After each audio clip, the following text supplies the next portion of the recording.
nanti juga dalam beberapa aspek prinsip-prinsip mengenai visualitas ini ya, nanti di refer kembali juga ke mata kuliah prinsip teknik pangan ya. Saya kira mestinya lebih detail di pembahasan di prinsip teknik pangan ya. Baik, selanjutnya kita akan membahas untuk sifat tekstur ya. Oke, baiklah, kita akan lanjutkan untuk analisis tekstur ya. Jadi kalau tekstur ini kita akan menggunakan instrumen texture analyzer ya. Jadi maaf, ini lupa belum dimasukkan di gambar ya. Ini adalah contoh-contoh alat pengukur tekstur ya. Jadi dengan menggunakan stable microsystem ya, SMS. Jadi tekstur itu biasanya dikorelasikan dengan mutu pangan ya, yang dapat dirasakan dengan sentuhan ya, dengan jari atau tangan ya, dengan lidah atau dengan mulut secara keseluruhan, maupun juga dengan gigi ya. Jadi pengukuran tekstur ya untuk pangan itu akan bervariasi. Ada yang penting untuk aspek crispiness ya, seperti pada crackers maupun juga keripik kentang, atau crunchiness itu pada seledri umumnya ya, maupun juga produk buah-buahan yang masih mengkal gitu ya. Kemudian hard candy ya, itu juga biasanya adalah kerasan, hardnessnya. Tenderness pada steak atau dagingan sapi, itu pun juga chewiness untuk produk-produk coklat ya, maupun juga di produk yang chewy candy ya, cookies maupun juga toffee ya, umumnya juga cukup penting untuk dikaji mengenai crispiness-nya maupun juga chewiness-nya ya. Oke, jadi ini yang akan kita bahas. Jadi setiap tekstur itu akan penting untuk produk pangan ya. Nah, menurut Jowett tahun 1974 ya, tekstur itu merupakan atribut ataupun juga atribut dari suatu substance yang dihasilkan dari kombinasi sifat-sifat fisik yang maupun juga yang di indera ya, melalui sentuhan, pandangan maupun juga pendengaran ya. Jadi memang dulu ada yang pengukuran tekstur itu pendekatannya bisa dengan juga selain sentuhan juga dengan pendengaran ya. Semakin saat digigit itu akan bunyi kerenyahnya itu akan bisa diidentifikasi ya, crispy maupun juga crunchiness-nya ya. Nah, ini pentingnya dari tekstur. Mungkin ada yang levelnya itu ada yang critical ya, untuk produk-produk yang memang penting ya, seperti halnya di seledri yang tadi kita jelaskan ya. Tekstur penting. Kalau kita makan seledri yang lembek kan tidak enak ya. Begitu juga untuk keripik kentang ya, ini juga sangat kritikal. Begitu juga di daging sapi dari aspek tenderness-nya ya. Jadi tenderness ataupun juga juiciness dari daging ya, terutama daging steak seperti ini sangat penting sekali sifat teksturnya ya. Semakin lembut, semakin empuk ya, tenderness semakin tinggi ya, dengan memiliki marbling yang tinggi, itu akan lebih disukai ya untuk steak. Makanya dulu ada yang Wagyu beef ataupun juga Kobe beef ya, yang terkenal untuk daging ya. Itu sangat penting ya dari atau aspek tekstur nih. Ada juga yang sebenarnya tidak terlalu penting, itu minor ya. Jadi contohnya untuk di minuman ya, ataupun juga di sup yang encer ya, itu mungkin kurang. Tapi kalau supnya sup yang kental itu, ataupun mayones, ataupun juga sifat-sifat yang seperti butter yang memang untuk dioles ya, itu biasanya sudah cukup mayor ya, menjadi mayor. Oke, nah dalam pengukuran tekstur ya, kita akan menggunakan beberapa gaya ya, gaya tekan ya, ataupun gaya penetrasi ya. Sebenarnya ada kompresi dan penetrasi itu berbeda ya. Ini saya kira gambarannya nggak ada yang representatif ya. Sebenarnya untuk ini hanya untuk menggambarkan kondisi pangan padat yang elastis dan yang pangan padat yang tidak elastis ya. Jadi kalau yang tidak elastis begitu ditekan ya, dia akan hancur ya. Tapi kalau yang elastis begitu ditekan, tekanannya dihilangkan menjadi nol gitu ya, ini mestinya akan kembali ke bentuk yang semula dengan cepat ya. Jadi ada itu yang produk yang kenyal dan elastis. Nanti juga ada yang gaya tarik ya, tensile strength ya. Jadi di gayanya itu menjauhi bidang gaya. Jadi arah gaya menjauhi bidang gaya. Sedangkan yang ini adalah mengarah ke bidang gaya. Nah, ada pengertian yang disebut dengan kompresi dan penetrasi. Dua-duanya sama-sama menekan, tapi ada bedanya Jadi bedanya adalah di luas bidang penekannya. Kalau kita aplikasikan kompresi ya atau penekanan kompresi, itu sebenarnya luas probe-nya itu ya, spindle yang digunakan ini mestinya harus melebihi luas bidang dari produknya. Itu baru disebut dengan kompresi. Tetapi kalau ini ya, karena penekannya itu lebih kecil dibandingkan luas bidang produknya, ini kita sebut sebenarnya adalah masuk ke penetrasi gitu. Jadi ini bukan bagian kompresi tapi adalah penetrasi ya, gambaran-gambaran di sini adalah penetrasi. Jadi kalau kita bahas mengenai kompresi ya, mungkin nanti akan contoh, ada slide berikutnya, ada yang lebih besar dibandingkan produknya, besaran ukuran produknya ya, jadi sesuai dengan kompresi. Kalau ini adalah semua bentuk dari penetrasi ya. Meskipun sama-sama gaya tekan ya, tapi kita ada dua jenis ya, gaya tekan kompresi dan gaya tekan penetrasi. Nah, untuk analisis tekstur ya, ini penting ya, hampir ke semua aspek, semua produk pangan pun penting ya, dari produk olahan susu ya, yogurt, butter, cheese ya. Begitu juga untuk bakery ya, dari mulai adonannya, mulai bentuk rotinya maupun pastry ya, snack apalagi ya, untuk chips, bar maupun yang lain-lain. Dan beef ya, seperti tadi kita contohkan untuk steak ya, itu juga penting. Itu juga untuk buah dan sayuran ya, terutama untuk aspek-aspek hardness-nya, ataupun kita menggunakan penetrometer ya, biasanya digunakan, jadi sangat populer. Termasuk juga untuk bidang lain ya, seperti kosmetik ya, farmasi ya, dan untuk ilmu bahan seperti kemasan ya, itu sangat penting sekali aplikasi tekstur ya. Oke, ini ada beberapa term atau istilah yang umum ya, parameter dan juga istilah yang populer ya, seperti hardness. Biasanya istilah yang populer akan mengindikasikan antara soft, firm maupun hard ya, jadi mulai dari lunak, firm ya, agak keras, dan pun yang hard, yang keras. Kemudian aspek cohesiveness ya, ini termasuk yang secondary parameter adalah brittleness, chewiness ya, gumminess ya. Kadang-kadang kalau diterjemahkan ke bahasa Indonesia itu juga agak kesulitan ya, tapi mungkin kita akan coba untuk lebih waktu membahas di tekstur profile analysis ya, kita akan coba bahas yang lebih mendekati ya, untuk padanan di bahasa Indonesianya seperti apa. Ini umumnya yang populer, istilah populernya adalah crumbly, atau crunchy, atau brittle, ataupun juga crispy ya, atau juga tenderness ya, chewy, tough atau keras ya. Sedangkan untuk yang aspek viskositas ya, sebenarnya kita nggak terlalu penting untuk di solid ya. Elastisitas, nah saya kira bisa untuk elastik atau plastik. Dan dari aspek adhesiveness atau daya rekat atau kelengketan ya, jadi ada yang dikenal dengan sticky ya, sticky atau tackiness ataupun gooey ya. Itu tiga-tiganya juga mengindikasikan ke aspek kelengketan ya, mungkin levelnya yang sticky itu paling lengket ya, tacky itu agak lengket, yang gooey itu ya mesti lengket tapi agak lengket gitu ya. Yang sangat lengket mungkin yang sticky ya.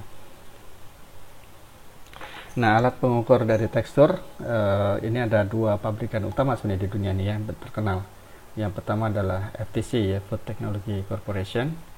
Ini di lab kita kayaknya belum punya ya, tapi rasanya Pak Fahim ada sering didatangi dari supplier ini ya, untuk Food Technology Corporation. Kemudian yang kita sudah punya ya, ini adalah TA ya, Texture Analyzer dari Stable Microsystem yang kita pakai untuk penelitian, untuk praktikum ya. Jadi ada di sini konsepnya bentuk probe. Kita sebut dengan probe di sini, bukan spindle. Kalau spindle yang tadi psikometer ya, di sini kita sebut probe. bentuk-bentuk probe-nya itu macam-macam ya.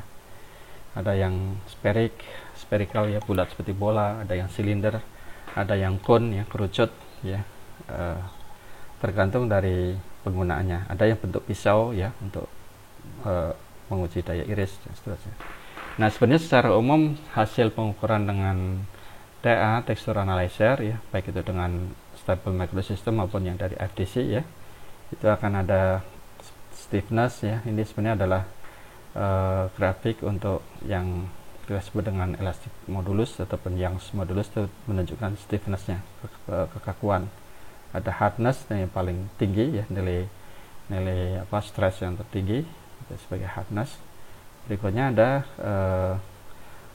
grafik yang menunjukkan seberapa banyak ya. Nah, itu kadang-kadang ada yang jumlah seperti gelombang gitu ya, profile analisisnya itu ada yang menggunakannya untuk indikator crispiness ya, dibandingkan kalau hardness. Kalau hardness umumnya smooth seperti ini dan langsung putus dan tidak ada gerigi-gerigi seperti ini ya. Jadi kalau crispiness itu harus jumlah gerigi-geriginya itu banyak gitu. Jadi ada juga yang mengindikasikan menggunakan kombinasi dengan noise. Jadi akustiknya itu saat dikunyah, saat ditekan dengan alat ukur juga direkam suaranya gitu. Jadi noise analisis akustiknya juga dilakukan. Oke, ini sebagai contoh pengukuran polymer, jadi tingkat kekerasan dari buah ya. Jadi contoh pada buah apel ya, tapi sebenarnya di grafik ini yang ada buah pear, tadi saya kira akan sama ya, menunjukkan hal yang sama dengan yang di buah apel ya. Jadi kalau kita memiliki grafik dari hasil outputnya Stable Microsystem ya, itu outputnya seperti ini. Jadi di sumbu X adalah waktu ya, waktu pengujian ya. Sebenarnya ini bisa dikonversi menjadi jarak yang mau milimeter. Kenapa? Karena kita bisa cek di pengoperasian alatnya itu ya, kecepatannya berapa gitu. Misalkan kecepatan waktu penekanan itu adalah 1 mm per detik misalkan ya, misalkan 1 mm per detik. Berarti apa? Berarti ini udah relevan, jadi setiap detik juga 1 mm. Jadi ini sudah 10 meter, 10 mm, 20 mm dan seterusnya. Jadi strainnya sumbu X ini bisa kita gampang juga untuk mengubah menjadi milimeter ya, untuk strain, besaran strain, perubahan deformasinya atau perubahan kedalaman dari arah jarum yang masuk ke buahnya itu dengan menggunakan melihat ke operasinya berapa milimeter per detik ya, kecepatan penetrasinya. Jadi tadi bentuk penetrasi ya, jadi gaya tekan tetapi bentuknya adalah penetrasi karena luas bidang dari gayanya itu ya lebih kecil dibandingkan luas bidang sampelnya ya, jadi penetrasi. Nah, kalau kita peroleh hasil seperti ini ya, sumbu X-nya sumbu Y-nya adalah gaya force dalam satuan gram force. Jadi kalau kita ingin mengubah ke Newton ya, Newton kan kilo force, berarti apa? Jadi gram force-nya ini dibagi dengan 1000 ya, itu menjadi kilo kan. Jadi nanti itu baru kilo force. Kalau untuk menjadi Newton dikalikan dengan gravitasinya ya. Jadi dengan kan namanya F kan sama dengan massa kalikan A, gravitasi. Nanti dalam hal ini percepatan adalah gravitasi bumi. Jadi kalau kita peroleh data seperti ini ya, kira-kira kan memperoleh misalkan yang kita ambil yang tinggi ini ya, yang kita tinggi ini kita sebut yang A, yang bawah ini kita sebut B ya. Yang A ini besaran stresnya atau gayanya adalah sekitar 850 ya, kita anggap saja 850 gram force. Jadi ini berapa newton ya, ini adalah 0,85 kilo force kalikan 10 berarti 8,5 newton. Jadi ini besarannya adalah 8,5 newton untuk hardnessnya ya. Yang B ya, kira-kira berapa ini? Kira-kira 200, mendekati 300 lebih ya. Jadi mungkin bisa 280 atau 285 ya. sama satuannya, jadi sekitar 2,85 Newton ya. Nah, gimana untuk menjadikan biasanya kan itu baru gaya ya, kalau diubah menjadi stres ya berarti nanti gaya dibagi dengan luas bidangnya. Nah, luas bidangnya berapa?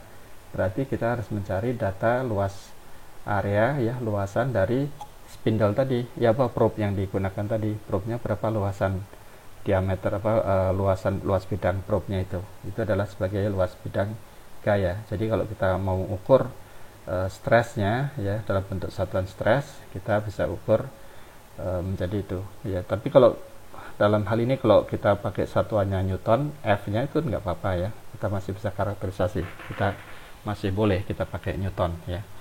Nah, kalau kita memiliki hasil seperti ini ya, kalau saya tanya yang mana yang buah yang masih segar dan mana yang lebih matang buahnya, jadi ripe dan yang unripe-nya gitu ya, yang matang, yang sudah matang dengan yang belum matang, itu yang mana ya.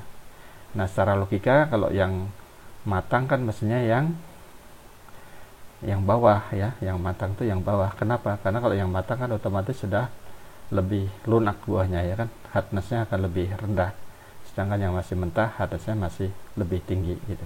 Jadi logikanya seperti itu. Jadi kalau meskipun nggak ada keterangan di sini ya, mestinya kita bisa menduga yang matang itu pasti yang di bawah ya, yang mentah yang atas, yang masih keras ya. Oke, kita lanjut ke contoh berikutnya mengenai jadi kalau yang tadi kan bentuknya needle seperti jarum ya, silinder jarum ya, untuk mengukur hardness dari buah ya. Nah, ini probe-nya itu berupa spherical, jadi bola ya, spheric bola ya. Ini umumnya digunakan untuk mengukur freshness dari cake, cheese ya, jadi produk-produk bolu seperti itu ya.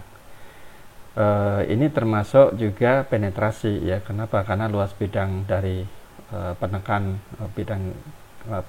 gayanya itu lebih besar, lebih kecil dibandingkan luas bidang dari sampelnya. Jadi ini masuk ke penetrasi ya, gaya penetrasi. Nah, hasilnya seperti ini ya. Jadi kira-kira freshness seperti ini. Kalau semakin tinggi gaya yang diperlukan ya, hardness semakin tinggi ya, maka ini semakin fresh gitu ya, masih fresh kan, masih keras. Kalau untuk kasus keju ya, karena biasanya kalau sudah lama ya, itu ada aktivitas mikroba yang bisa memecah protein dan seterusnya ya, itu biasanya teksturnya akan lebih lembek ya. Tapi mungkin bisa berbeda kasusnya untuk cake ya. Cake itu kan kalau sudah yang masih fresh kan empuk, tapi kalau adanya retrogradasi pati ya, mungkin teksturnya menjadi keras ya. Mungkin untuk kasus cake, mungkin justru yang hardness-nya itu yang meningkat itu justru yang sudah lama gitu. Bisa saja tergantung dari kondisi penyimpanan, kondisi pengemasannya dan seterusnya. Nah, ini adalah bentuk cone ya, probe-nya bentuk cone atau kerucut ya. Biasanya digunakan untuk menguji daya oles ya, spreadability ya, daya oles untuk butter, margarin, jam, jelly itu pakai conical ini ya. Nah, biasanya yang dipentingkan apa? Semakin kalau yang mudah dioleskan berarti justru yang lebih rendah gaya yang diperlukan dan lebih panjang ininya gaya gesernya mestinya gitu ya. Jadi kalau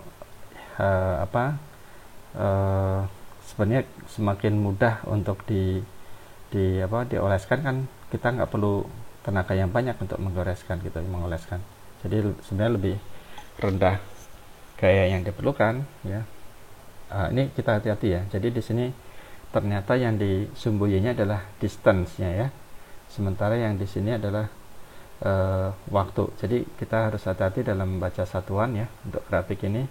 Yang spreadability-nya nanti kalau Anda mengukur di lab pakai stable microsystem, harus hati-hati diperhatikan satuannya ya. Satuan di sumbu Y-nya itu adalah jarak. Berarti ini jarak gesernya ya, jarak geser. Jadi semakin tinggi dengan gaya yang sama, mestinya mungkin diatur ini gayanya yang sama ya, berapa banyak dia menggeser gitu ya. Jadi dengan waktu yang sama berapa jauh dia bisa menggeser. Jadi semakin jauh dia menggeser berarti lebih mudah dioles gitu, spreadability-nya makin tinggi gitu. Jadi ini Yang atas ternyata memiliki daya oles yang lebih baik ya dibandingkan yang bawah, karena ini pasti dalam pengujian itu digunakan gaya yang sama, waktu operasi yang sama gitu ya, kecepatan sama. Nah ini memiliki hasil jarak olesnya itu lebih jauh gitu ya, jadi ini spreadability-nya lebih bagus yang di atas ya dibandingkan yang di bawah ya.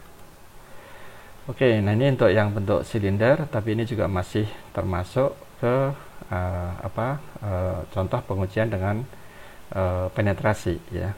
Jadi ini masih penetrasi silinder. Jadi untuk melihat hardness-nya ya, jadi firmness maupun juga yield point ya dari gaya untuk awal untuk terjadi satu deformasi ya. Jadi untuk gel strength ya, pectin, yogurt, margarin ya, maupun juga untuk bloom strength untuk di gelatin ya, ini menggunakan probe yang silinder ini ya. Jadi kalau kita memiliki dua jenis ini untuk surimi ya, misalkan surimi kayaknya seperti ini ya, sama seperti tadi hasilnya ya. Jadi ini yang kita anggap yang atas itu yang A, yang bawah itu yang B gitu ya. Yang mana yang memiliki gel strength yang lebih kuat ya? Ya pasti yang atas ya, karena gayanya yang diperlukan lebih besar ya untuk membuat deformasi lebih besar ya. Jadi yang atas yang memiliki gel strength lebih kuat. Jadi surimi kan penting sekali gel strength ya. Jadi semakin kenyal, semakin lihat ya itu. Jadi gel strength-nya lebih bagus yang atas nih. Oke, nah ini contoh untuk pengukuran bloom strength ya dengan alat FTC ya, biar adil kita tunjukkan juga instrumen pengukur tekstur dari FTC ya. Gels are a fundamental ingredient in many products, especially foods, where its texture-influencing properties are essential. Producers of items which include gelling agents need to be able to rely on the properties of the additive to have the required degree of control and consistency in their final product. Gelatin is a collagen-derived protein which is widely used as such an ingredient. Derived from the skin, white connective tissue and bones of animals, there are two types, A, via acid-treated processes, and type B, which is alkali-treated. Gelatin is found in food, cosmetics, pharmaceuticals, adhesives, and even photographic processes. The sought-after properties include binding, thickening, and stabilizing, plus the unmistakable melt-in-the-mouth texture, particularly of desserts. Gelatin has a widespread use beyond the food industry, cosmetics, pharmaceuticals, photographic processes and products. Gelatin suppliers need to test the properties in order to grade their product according to established industry regulations. This not only means the health and hygiene requirements of an animal-derived raw material, but also the gelling strength of the ingredient. The texture of a final food product which uses gelatin will be influenced by the unique qualities afforded by the gel.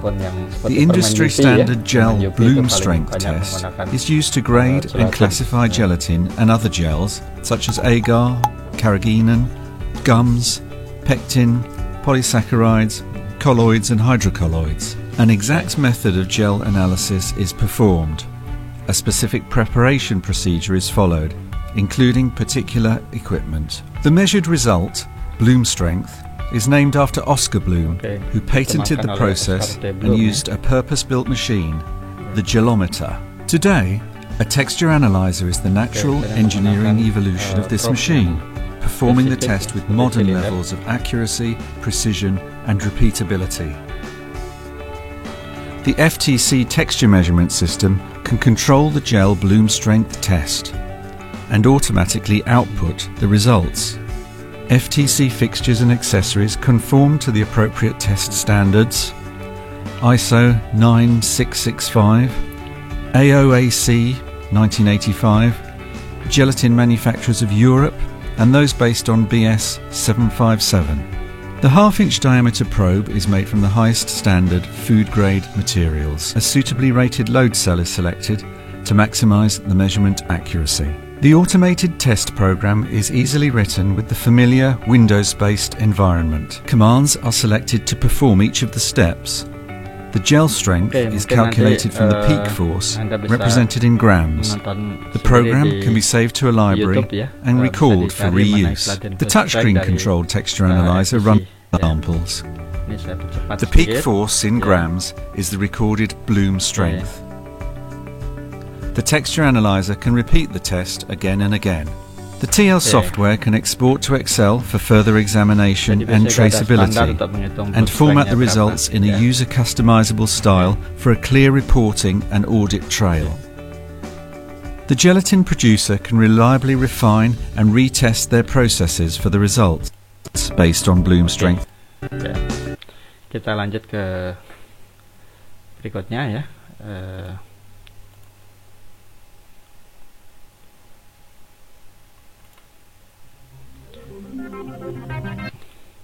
Oke, nah berikutnya untuk contoh pengukuran tensile strength ya. Jadi untuk kuat tarik ya, ini bisa untuk produk pangan ya, seperti yang mementingkan untuk sifat-sifat kekenyalan ya. Bisa juga dengan selain gel strength kita bisa mendekati dengan tensile strength ya, daya lihatnya berapa gitu. Seperti misalkan yang penelitian mie ya, biasanya sering menggunakan ini mestinya ya, tensile strength ini.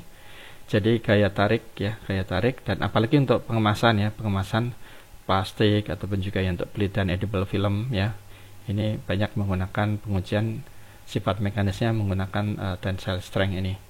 Jadi ini contoh videonya ya. Jadi ada di sampel, dijepit di dalam penjepitnya, kemudian diberikan gaya tarik ya sehingga putus ya.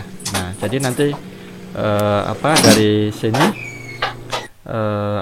kita akan memperoleh kurva ya, hubungan antara strain dengan stresnya seperti ini ya. Hampir semua jenis, cuma mungkin ada yang tinggi kemudian langsung putus, ada yang sampai di sini nggak ada jet stressnya tapi langsung panjang seperti itu ya, tergantung dari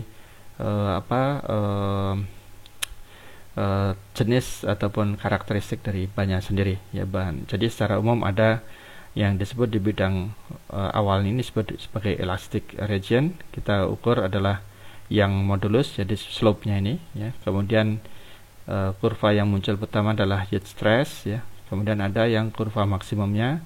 Jadi kadang-kadang di banyak bahan ya, untuk polimer, untuk badan edible film atau untuk food ya, kadang-kadang yield strength-nya itu yang paling tinggi, berikutnya adalah turun seperti ini. Jadi ultimate strength-nya di yield strength-nya itu ya.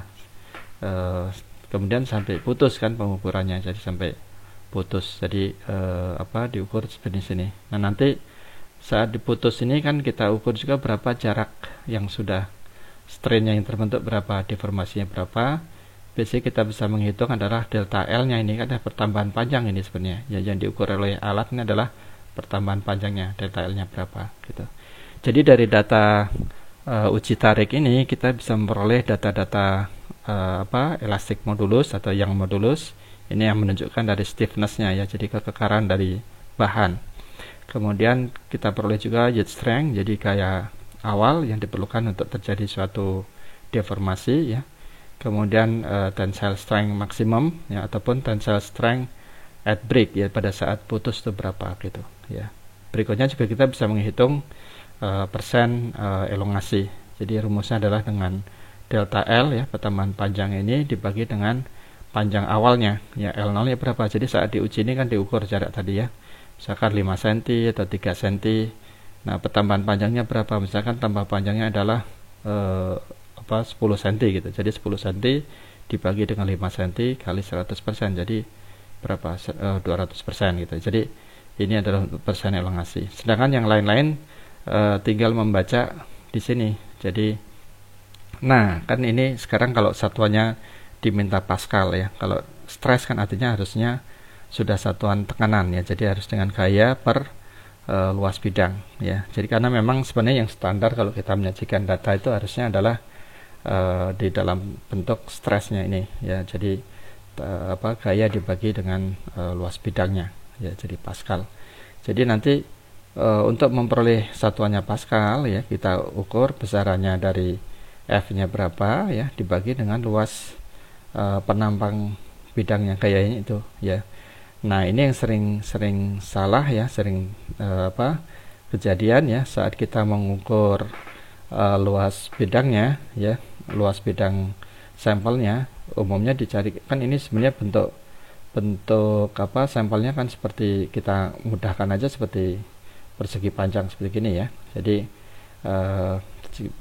balok panjang gitu. Jadi di sini ada panjang, lebar, dan ada ketebalan gitu kan. Nah, luas bidang dari tensile strength ini bukanlah dari panjang kali lebar ya, bukan panjang kali lebar, tapi adalah lebar dikalikan ketebalannya gitu, luas bidangnya. Kalau kita anggap tadi di back lagi ya, nanti di untuk membahas di tensile strength ya. Jadi untuk mencari Pascalnya ini adalah, Pascal adalah Newton per meter persegi kan gitu ya. Jadi nanti semuanya dikonversi menjadi Newton untuk gayanya, dan untuk luas bidangnya dikonversi menjadi meter persegi untuk menjadi Pascal ya. Oke, itu untuk satuannya. Jadi kalau nanti sebagai PR ya, homeworknya nih ya, hari ini. Jadi dari pengukuran tensile strength untuk noodle yang gepeng ya, mie gepeng, datanya diperoleh sebagai berikut ya. Jadi panjang awal dari sampel ya, N0, jarak antara dua penjepit tadi ya, itu 5 cm. Kemudian lebar dari sampel 1 cm, dan ketebalannya adalah 2 mili ya, jadi 0,2 cm ya. Nah, setelah diukur, kemudian diperoleh grafik seperti ini. Hitunglah gaya awal ya dalam megapascal yang dibutuhkan agar terjadi deformasi. Jadi yang ditanyakan adalah yield stressnya ya. Kemudian hitunglah gaya dan persen elongasi ketika mie itu putus ya. Jadi saat break sini putus ya, itu berapa? Nah, ini kita berikan indikasi untuk delta L nya adalah 37,5 ya untuk delta L. Jadi tinggal dicari di sini adalah nilai F di sini berapa di sini ya. Ini satuannya sudah Newton ya. Jadi tinggal konversi ke Pascal ya. Megapascal artinya apa? Kalau 1000 Pascal baru kilonewton ya. Jadi kalau megapascal artinya 1 juta Pascal ya, kalau dalam megapascal. Jadi nanti boleh Pascal, boleh megapascal untuk satuan stresnya ya. Oke, silakan dikerjakan ya untuk latihan ya dari menggunakan eksplanasi ini. Nah, berikutnya ini untuk yang lebih jelas biar nanti bisa mendekati berapa sih nilai realnya itu ya. Nanti silakan di perkiraan saja gitu. Ya, saya akan memeriksa hasil kerjaan kalian karena hanya dari cara pengerjaannya ya. Oke, saya kira itu untuk materi analisis tekstur ya. Berikutnya kita akan melanjutkan untuk tekstur profile analysis.